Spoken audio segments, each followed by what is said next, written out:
by somebody. This is what they cried at. You know, Duterte, he should have built rehab houses instead of killing the criminals, the drug lords. You know, this would cost millions.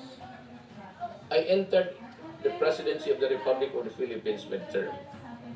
There is nothing at all left in the budget for this year, which was prepared by my predecessor, which was also prepared the other year to be implemented this year. The implementation does not contain any money. Because nobody, until I became president of this country, nobody realized how widespread, how dimensional it was. Sir, in the past, during the campaign and weeks into your presidency, you have repeatedly said that you have no regard for human rights. But human rights is actually part of the Constitution, and as head of state, it is also part your duty to uphold the Constitution. How does that connect? I would rather intimidate and strike fear in the hearts of the criminals, just like what happened in Davao.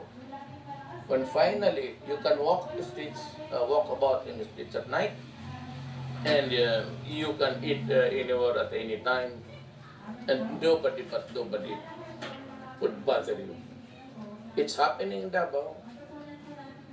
Davao City is in the midst of Mindanao, a troubled land. But I can assure you, as plenty of people have been there, it's a destination for conventions and conferences international. It's always selected, so it's booming. It is a little bit rich than the others. Why? Because we can live our lives normally. And of course, business can thrive. So that when I said, I do not care about what the human rights guys say. I have a duty to preserve the generation. If it involves human rights, I don't give a shit. I have to strike fear because I said, the enemies of the states are out there to destroy the children. Are you not worried about possible ramifications in the future for you, a possible impeachment or being tried in the international court? Good question. Before you can begin, you must determine that I have committed a crime in my country. That I have committed mass murders in my country and then charge with that. There can be no ramifications when I say that I will kill you if you destroy my land. It's a legitimate statement of any general, of any wartime president, of any tribal leader to say those things. Of course, you said there can be consequences, but I am not worried about this thing. I do not make any projections. How many vigilante killings? Well, if you compare the 4 million to the 3,000, minus the legitimate encounters between the law enforcers and the criminals, give or take even a half of it. So what is it to the lives already lost? I have 4 million addicts to take care of. And I have been criticized, I would say, well, why don't just, Duterte build rehab centers and just place them there? Why not? Why do you have to kill them? Look, I am a midterm president in the sense that I entered this year the presidency. Only the budget for this year was prepared by my predecessor, So Aquino. And it binds me because it would last until December. Nowhere in this budget provides enough money to build even 2 buildings or rehab structures. It's all what is left of my government now after the election is just enough for the MOE, maintenance and all. So you're saying, sir, No capital outlays. the budget of President Aquino for this year, the last 6 months, does not include any rehabilitation? Because the problem was there. but there was nobody minding this talk. I was the only mayor brave enough to say those things. So my city, got the benefits of a peaceful place where you can live, where you can eat, work safely. But the others, we did not know.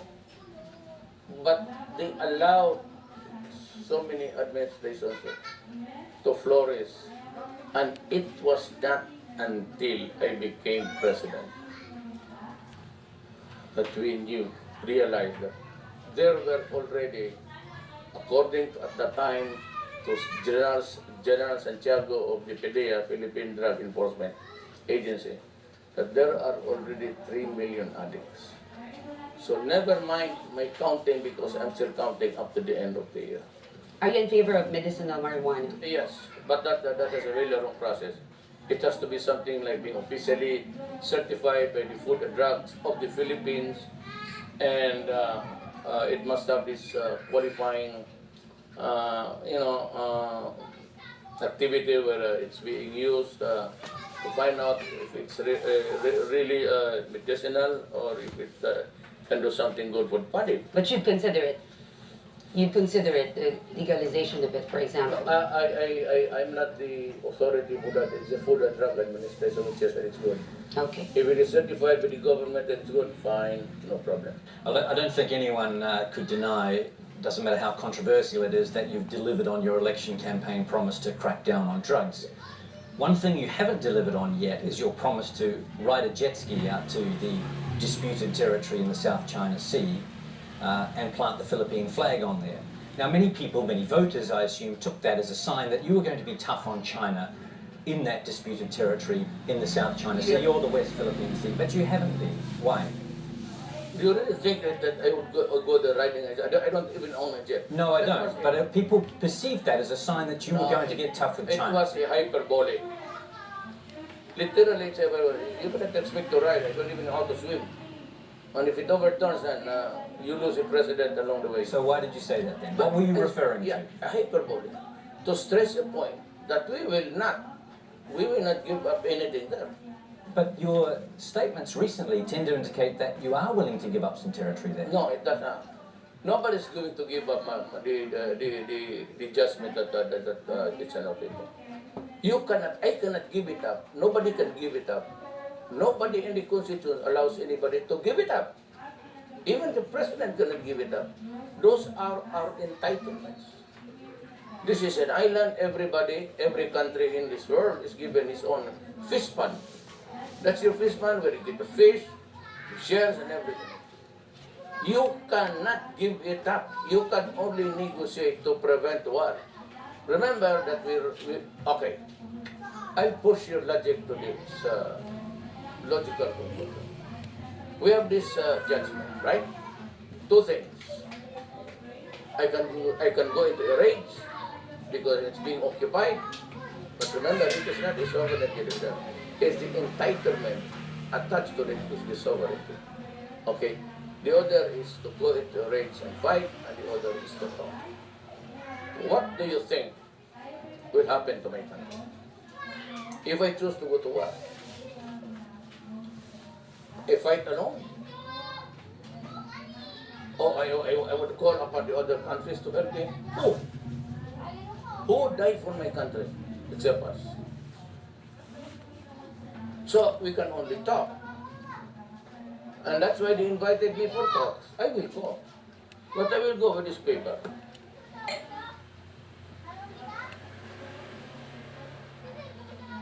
A blank sheet. Mr. President, yeah, I said, this is the award. I cannot go out beyond the boundaries of this paper. Talk. Let's talk. Let's begin here. The Philippines won a landmark case against China, unprecedented in recent history, a smaller country standing up to a superpower. It declared the 9-dash claim of China invalid. Now, you're going to China, and you've mentioned previously, you said that you will not insist on the position of the Philippines on the Scarborough Shoal. Now, your critics are questioning why it seems you're going to China and negotiating from a position of weakness rather than of strength. It will be arrogant to go there and say, I'm going there to fight for this and that. You know, there's much to be learned in history, and even in the books, and the way the Orientals places the words in his mouth, especially the Chinese. You have to go there with a little bit of courtesy. But when you are already in front of each other, then you say, this is it. We do not go. What would be the purpose in going there without? For what? But you can guarantee to the Philippine people that you are not going to sign away or give up hope or give up fighting for the Spratlys Scarborough Shoal. Yes, they are Philippine territory.